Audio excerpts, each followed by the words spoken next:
Good afternoon, friends. My name is Kristen Wilson, and I'm currently serving as the Sessions Planning Clerk for New England Yearly Meeting. It is my great pleasure to introduce our plenary speaker, Gretchen Baker-Smith. The first time I volunteered to cook for a JYM retreat, I was struck by something Gretchen said during our Friday evening staff meeting. How can I help? We were asked to keep this phrase front of mind for the weekend and have it be our first response if any youth came to us, even if it was 2 o'clock in the morning.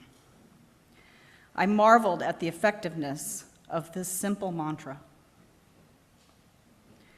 As friends have been settling into sessions this year, with all of the challenges and stresses involved in being in a new space, I'm reminded that this simple phrase, "How can I help?"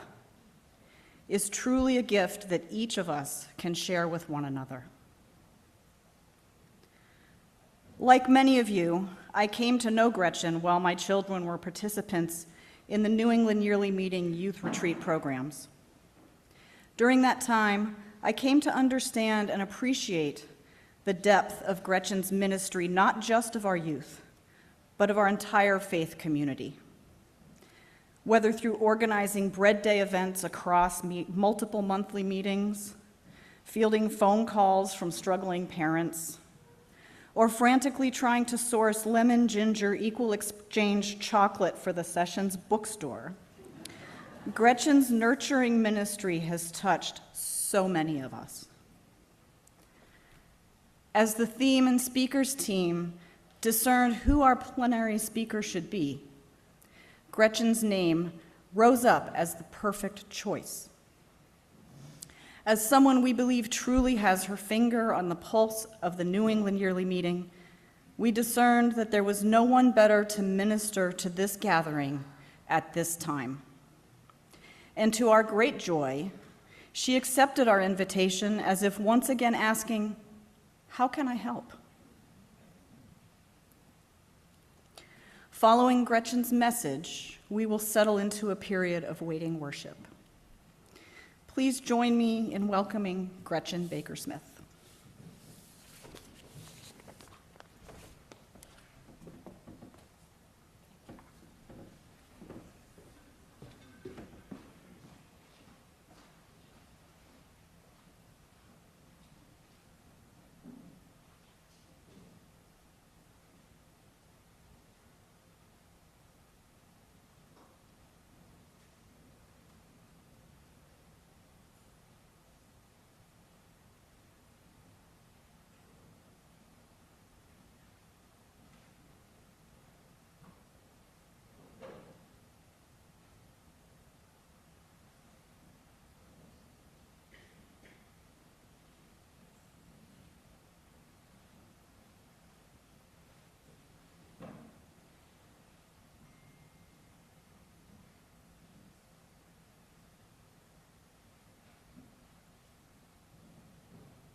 I'm here with enormous gratitude. Oh, Saya, take my breath away from me. I can't look at you right this second.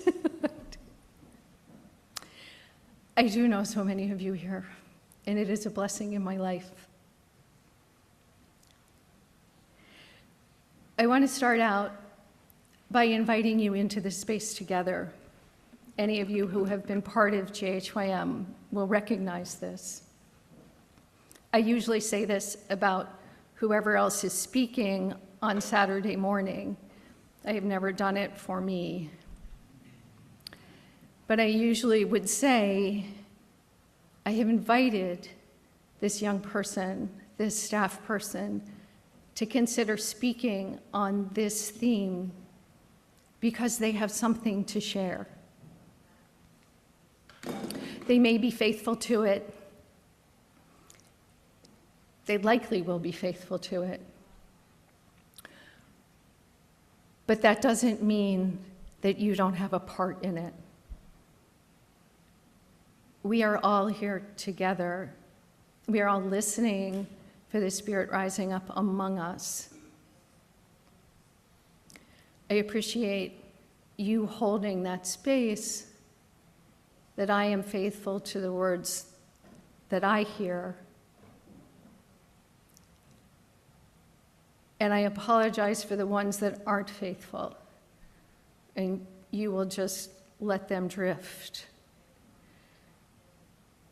And also know that I am only one of all of you. And so there may be other messages this afternoon, tomorrow, next week, next year. We are all in this river together.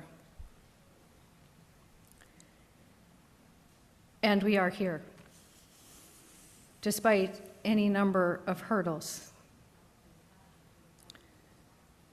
Karenia's story this morning, among the most amazing. We are here in this moment in time that is both exquisitely beautiful and horribly ugly, breathtakingly compassionate and terribly mean, brimming with courage and just brutal selfishness. We are here. And sometimes that is so hard. Some of us are struggling with despair. For some, the landscape, the future looks bleak. It may feel like being lost in the desert with an empty water bottle, frantically searching for a watering hole. Other days, as a dear friend who has long been committed to immigration justice work would say, we have so many emotions and reactions, it feels like we are in a flood.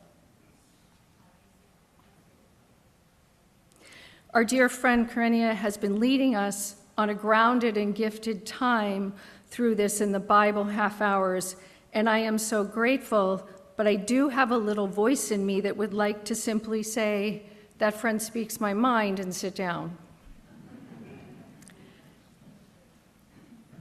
But here I am. I am going to invite you to take a couple of moments and be with that grief that is in you, whatever and wherever it is in your body. This grief is because we live from our hearts. It is a sign of the compassion we hold for each other, for all creatures, for the world, and for ourselves. But sometimes we need to let our bodies and hearts rest. This load, it is so much. We need to put it down nearby so that our muscles and our hearts can relax and regroup. And so I'm going to invite you to take a couple of minutes. Be with that in you. And then wrap it, imagine in the softest, most beautiful and lightest blanket that you can bring to mind. Tuck it in and lay it on your lap or at your feet for just a little while right now.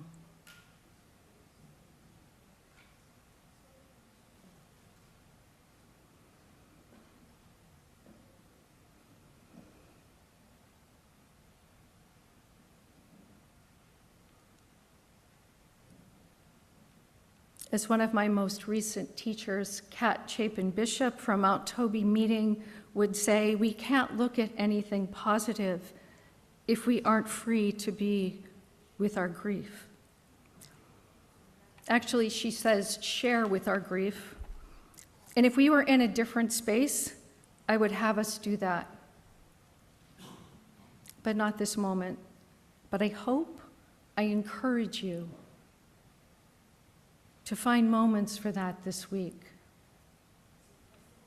for sharing that you and the person who is truly listening to you, you carry it differently.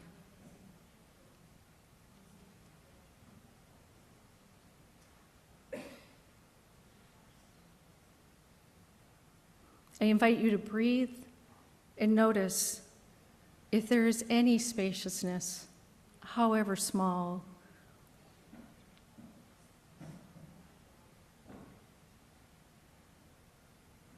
We are here. And while so much feels surreal or forever lost, it is vitally important that we remember what remains constant and what grounds us, what roots us in this place and time. It is essential that we remember who we are, each of us in this room, in this yearly meeting, on Zoom, in this country, in other countries, on this planet, in this extraordinary universe. We are beings with that of God, the sacred, the inner light, the eternal, the seed, the life force, the influencer within us. It may be as small as a mustard seed, but this simple tenet of Friends is a rock that I stand on. We are beings with that of the divine in us and around us. And we are alive and here. We are miraculous combinations of cells, proteins, electrical connections, and spirit. We are children of the light in bodies that are growing and aging, working well or not so well. Each of us is a unique combination of physiology, emotions, things we are particularly good at, and things we really struggle with. Life experiences, access to resources, access to love. And we are here, channeling our light and our love.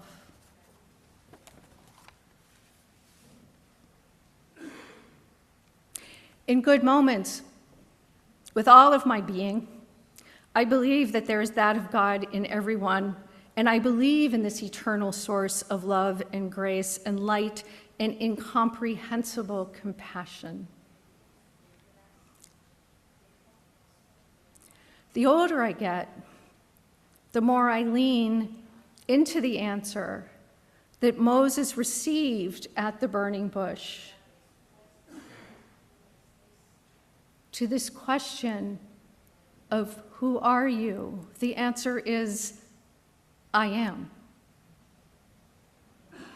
I am. No clauses, no asterisks, no explanations, no exceptions, no footnotes.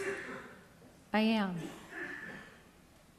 I am in deserts, in evil and violent places, in abundance and beauty.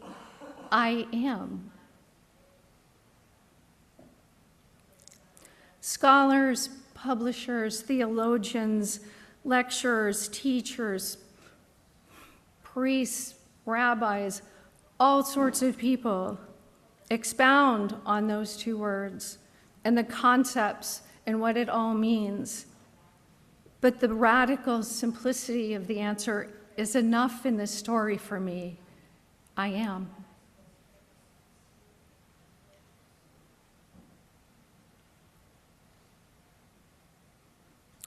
I am constant. This source of love that we spend as friends our lives trying to seek and lean into. Or even sometimes, as one of the parents on our Thursday night parent group that Harriet Heath and I have been hosting for 5.5 years every Thursday night, one of those parents recently said that this is a time of chasing the light. I have it on a big sticky on my wall, chasing the light.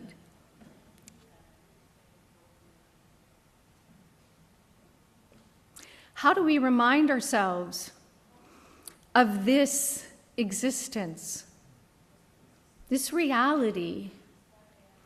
How do I remind myself of this in a time when my whole body turns inward, when I breathe more shallow, so I don't take all of the air at once, when I grow still, not to see or receive the light, but to be ready to react, to defend, to ward off, to respond to whatever is coming next?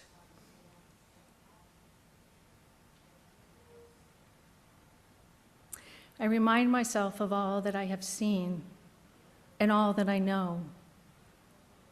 And I remind myself of what is constant.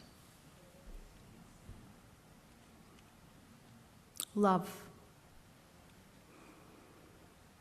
joy, beauty, and wonder.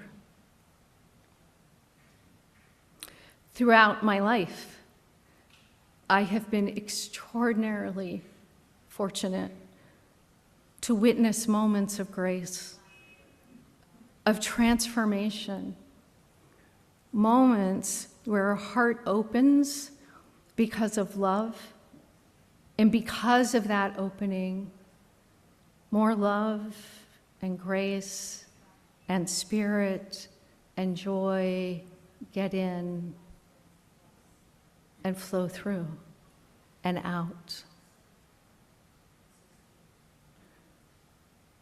Moments when I have felt forgiven.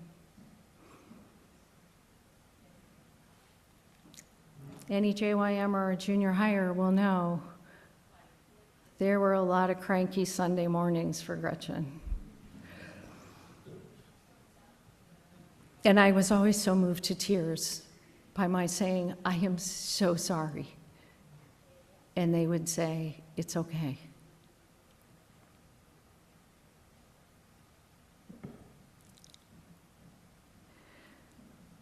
Other moments when I'm impatient, when angry words blurt out, when I am selfish or self-centered, my deeply habitual need to be right or perfect or the best.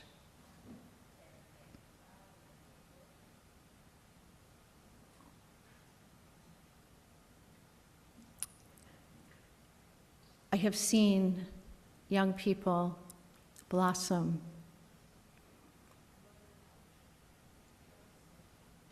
when they feel seen,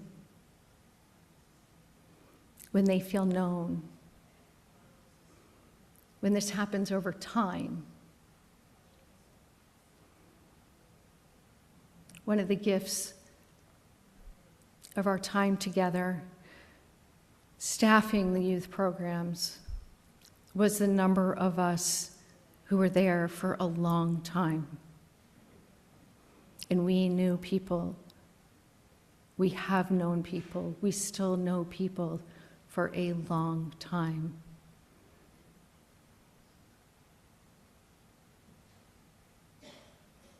I'm on 36 years. That's a lot of people. And what happens, and this is one of those things that makes communities and belonging so important, is that when we know that we have been seen and known, when there is some sense of, oh, we saw that coming as a 5-year-old. Of course they are now this.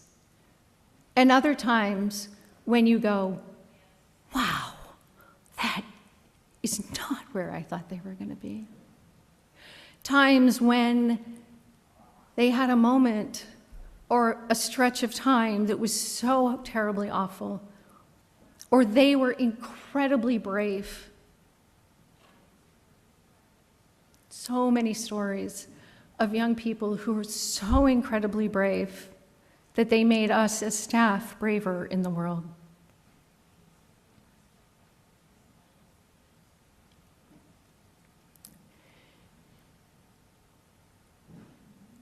And when you see that and see that really it all stems from love,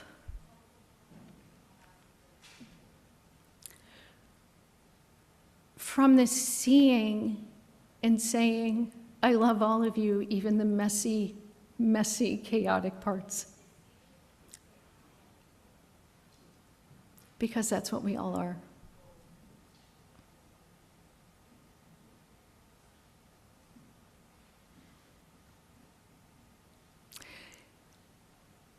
And then there are the unexpected moments, which I think are more powerful. The ones where, for instance, the joyful, extraordinary person at Castleton who responded when the art room where we were working suddenly got flooded because somebody read the sign that says, pull this, but the part that says in an emergency wasn't there. And so all of a sudden the art room, that faucet that is for acid and things like that, all this water came pouring out. And it was just an accident. And it was just like, we were like, oh wow, that's what happens. And this guy came in and he laughed. And he laughed. He had a mop in his hand and he laughed and he said, oh yeah, you don't know how many college students do that. Such a blessing, right? We're all waiting for the like, how did you do this? And he's like, oh yeah, this thing happens.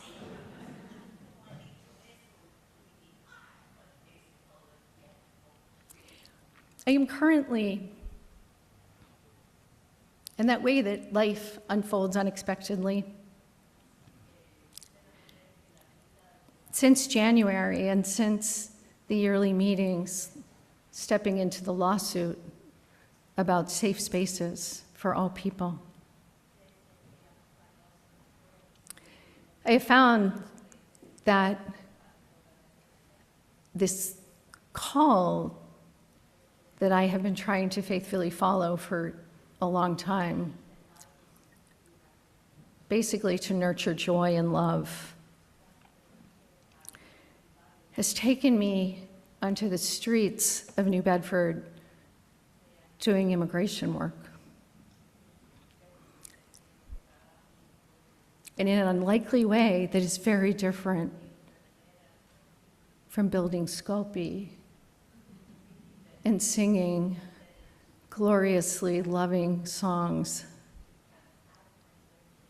I'm driving around at 5:30 in the morning looking for ICE so that we can keep our neighborhood safe, so that they can respond, go a different way, and if they get stopped, so that we can take photos, so that their families can know where they are, so we can get them a lawyer, so that they are not taken out of state.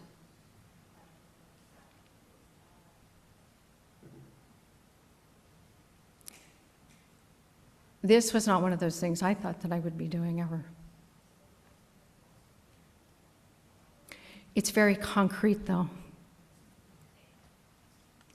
And the people who do it are an extraordinarily diverse bunch, as you can imagine.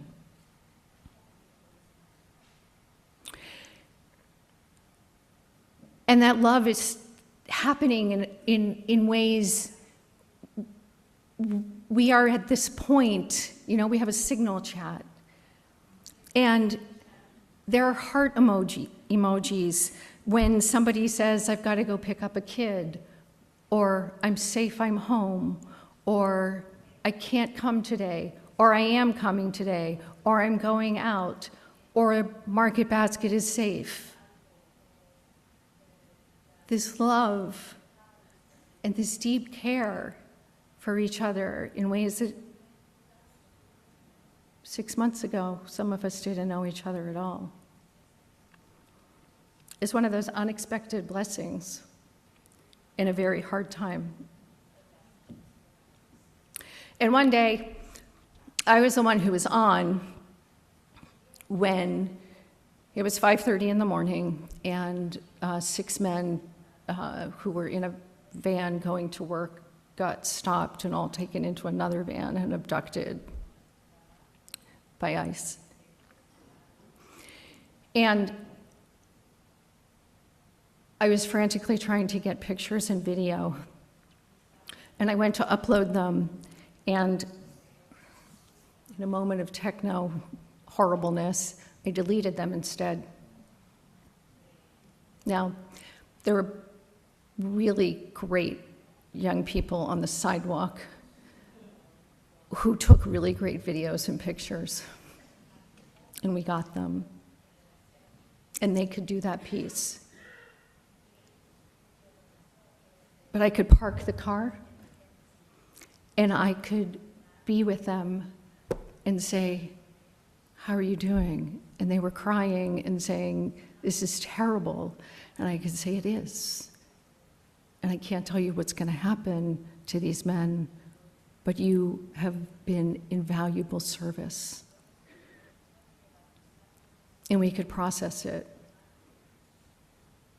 and give hugs, and they could go on their way with their day at 6 o'clock in the morning.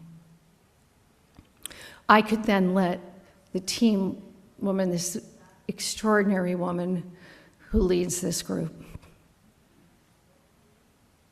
confess to her that I had deleted the photos. And I was weeping and mad at myself and her response was, we have all done this. It is so scary. You are doing this with heart, Gretchen.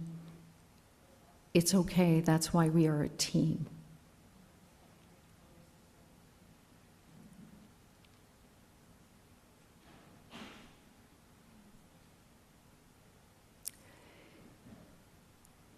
That love still, it goes on, right? It's still going on. It is still constant. It is still here. And so much more beauty remains. Buddy and I take care of our two-year-old and 6-year-old nephew 3 mornings a week from 6:30 till 9 o'clock in the morning. Remember those cranky Gretchens early in the morning? That's love. And the 2-year-old discovered that the sun was coming right in this angle, and the chrysalis was creating rainbows, and we spent a whole half hour making different parts of our body being the rainbow. It was beautiful. Baby's hands, dew on flowers early in the morning. My beloved husband's eyes and the wrinkles around them from his laughing all of his life. So much music.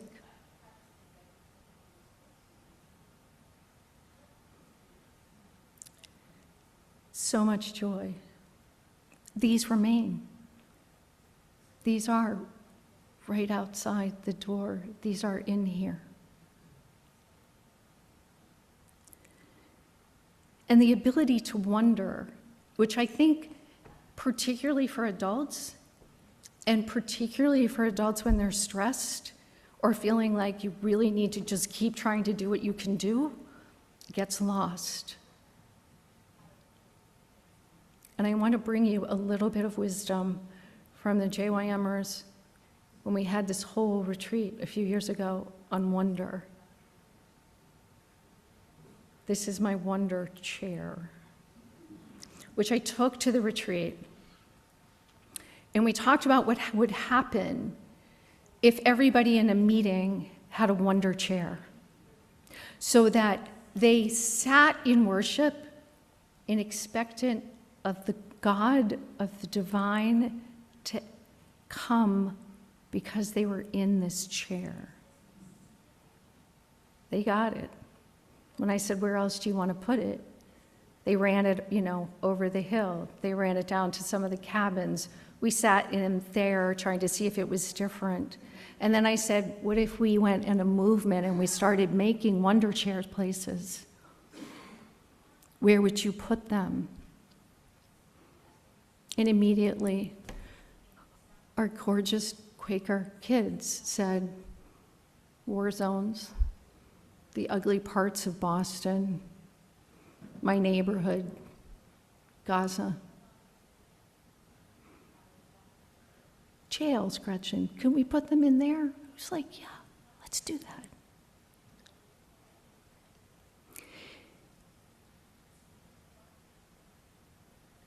Wonder. Wonder where we can be open enough that you are trying to not think. Because we're not going to find our way out of this thinking. There is not like, let's solve this in 30 seconds. This is constantly wondering, what does the person next to me need? Why does that person believe what they do?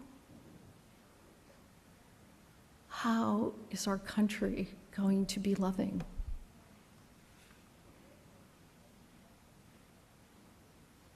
I believe that all of that can come to us.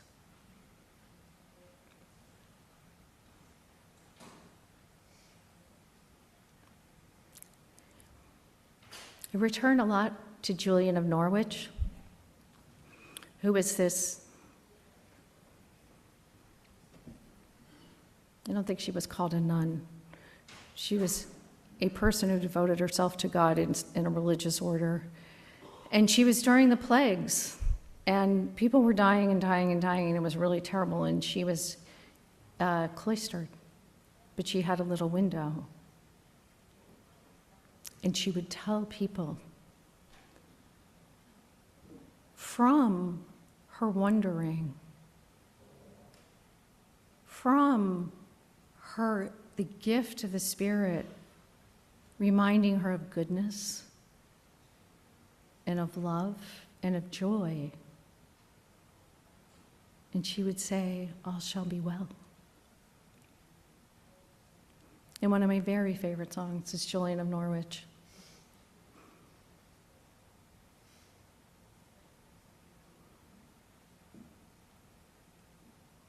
If she can say that, can we do that?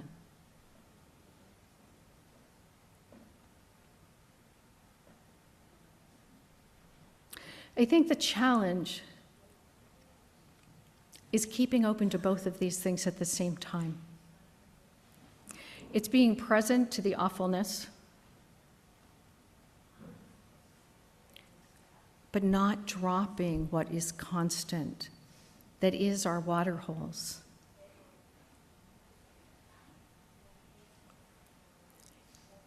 And it requires us to take up the responsibility ourselves of remembering where those water holes are for each of us, honing our skills at finding them, and leading each other to them. I have a little 7-year-old friend named James who comes to Westport meeting these days. His mom was in JYM. That is such a gift. And James, the first time I met him, I said, "Tell me one thing about you that I should know about." And he said, "When I grow up, I'm going to be a scientist and save endangered species." He was 4. I said, "All right." James is a wealth of information. In 1 week, he got me really hooked on elephants. So I have learned about elephants, and I actually brought you a few facts. Because really, we should just be elephants, people. Elephants communicate on a really low level, a lower frequency than we can hear. And they talk to each other, and the communication goes underground, and they can feel it, and they can hear it. They actually feel the words with their feet, but it gets processed through their ears. 2.5 miles they can do that. They can smell water miles away, up to 12 miles. What would happen to us, friends, if we could have our water holes, our streams in the desert, and we had that much sensitivity to them? We would be in good shape.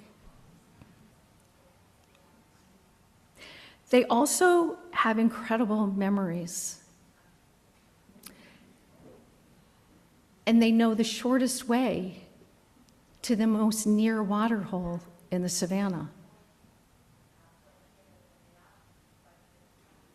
And so wherever they are, they know how to get there.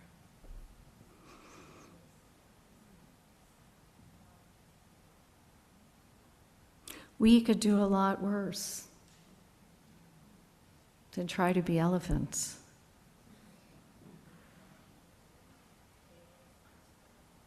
We know a lot about community. We know a lot about the beloved community.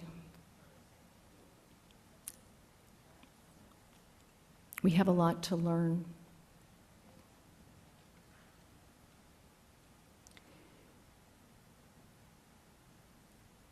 My dear friend Paula Rossval, probably back in 1995, sent Kevin Lee and I a note after a retreat, a JYM retreat, with this quote: "If someone believes with me in the amazement of grace, prays with me and reminds me of God's tenderness, I live more thoroughly and bravely in sacred time." It's become one of the mantras of my life.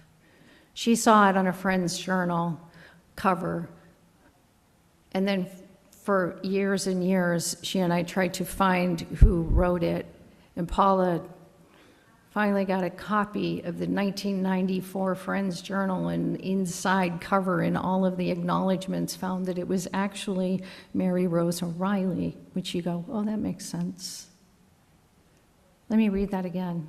"If someone believes with me in the amazement of grace, prays with me and reminds me of God's tenderness, I live more thoroughly and bravely in sacred time."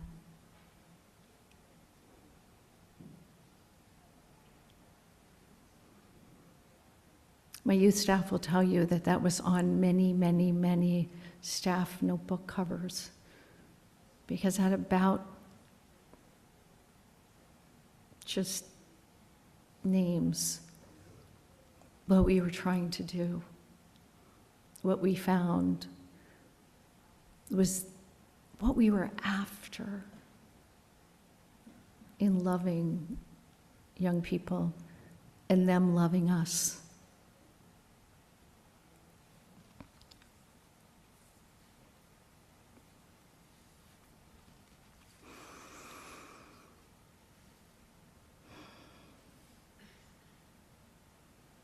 Holding both of these at the same time, this despair and heartbreak, and this constant, what is still here? I am, love, joy, whatever it is that you can name. Holding both of those at the same time, to me, that's hope. That's what hope is. It's living with both of those things. Hope is not pushing all of those terrible things into the closet and shutting the door like Mercer Mayor's nightmare in my closet. That doesn't do it. It's holding it with honesty, heartbreak, and endless gratitude for all that is good.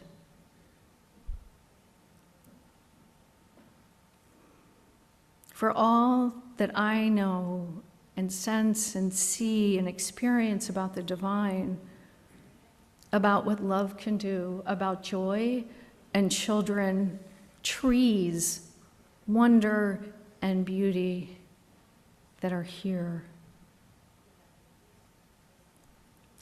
Living within hope is a spiritual discipline.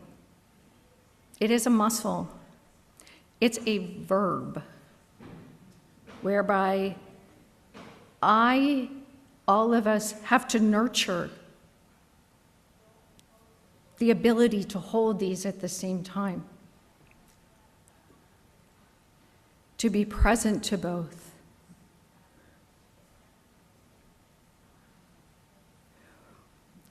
And that means that especially in these times, taking on that responsibility of what are your water holes. But not just for you. They are for all of us and they are for the world, because I believe that the exhaustion and the anemia and the despair comes so much from doing everything possible to make it better, and not enough to remind us of this glorious life and existence and the blessing of us in a faith practice chasing after the light.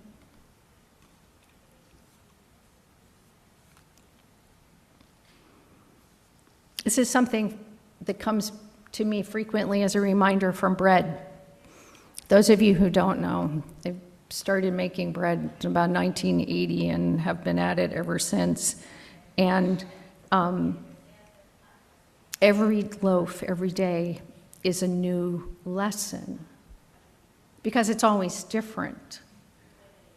Wheat, how much it absorbs in moisture, depends totally on what the weather was like the day it was harvested, and then what the humidity was in the granary where it's held, and then what the humidity is in the truck that took it to the store. So you have to pay attention to it, and to the life of the yeast, and to how high the temperature is. And isn't that the spiritual discipline of being present to the divine, to living this life of wonder?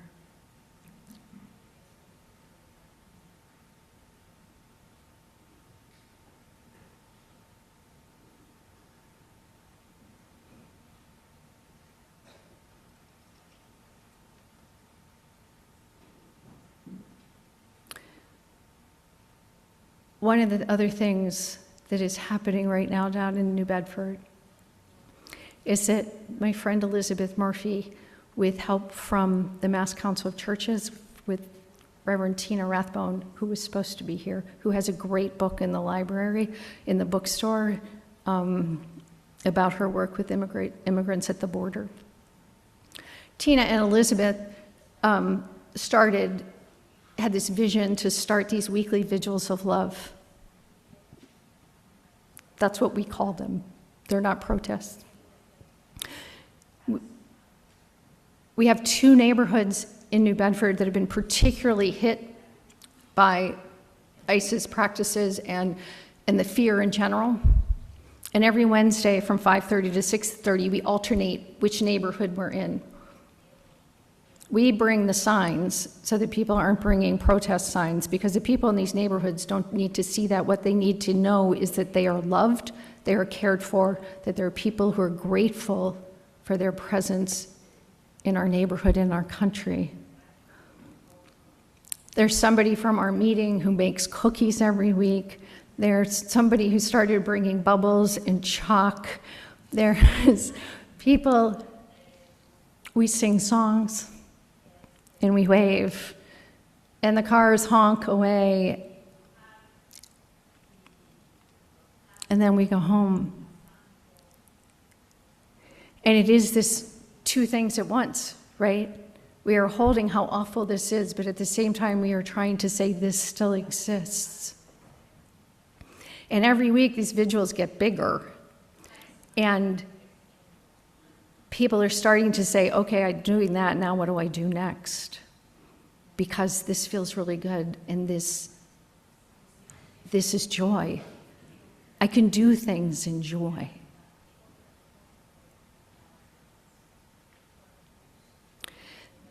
In one of the neighborhoods, there's this older Cape Verdean man with an Air Force cap on. And he walked by us, and he said, "Thank you for being here." And we were like, yeah, no, thank you for being here. And he said, no, you need to know that people thank me anytime I wear this hat for my service in the military. But no one has ever thanked me for being here.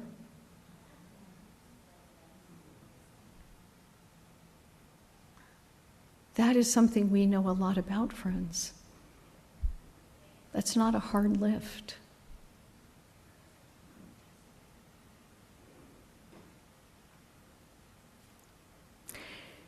There is enormous space for creativity and joy in this work, but it requires letting go of perfection and of thinking that you aren't going to act until you are effective or successful. And I think that those are really things, they're dry water holes that friends fall into frequently. We think that if we listen more, we're going to find the right answer. We're going to find the right action.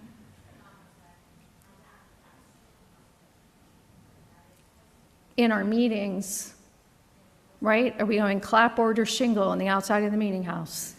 10 years Westport meeting discerned this. It's a true story.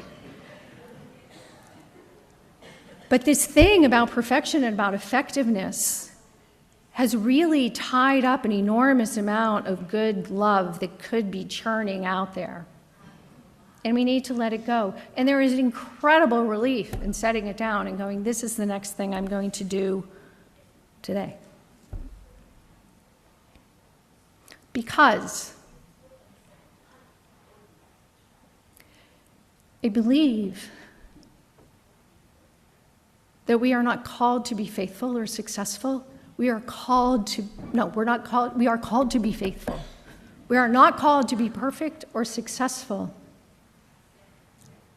We are called to be faithful.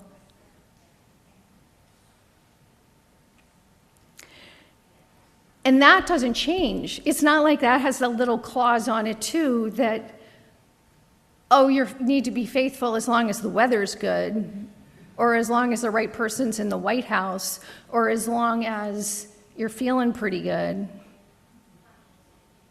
It's like, how can you be faithful with what you have in front of you, within you, around you in this moment? That is where we are called to. And everything that I have ever seen about transformation happens from love and from seeing that of God in each other.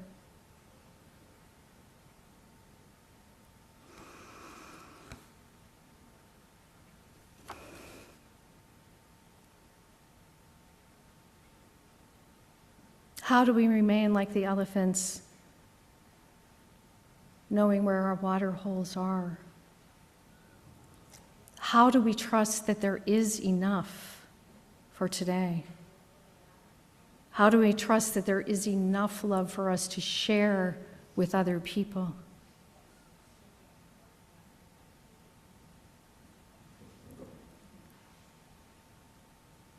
How do we help each other remain faithful?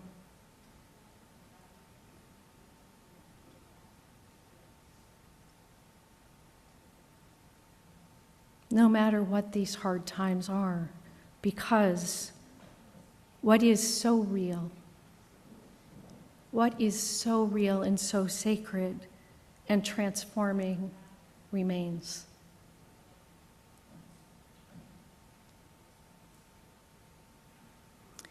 And I'm going to leave you with a song, but I have to explain it. Many, many years ago, our family went through a very hard time. And songs often come to me while I'm driving, which is a problem with climate change, trying to get better walking and writing. And this song was given to me on the New York Thruway. And it came because I was thinking about how extraordinary it was that this year had been so hard for us, and yet, from so many unexpected places, love and light had come. And this song is one of my watering holes. So I share it not so that it might be yours, although if it is, that's lovely, but to just encourage you to find yours.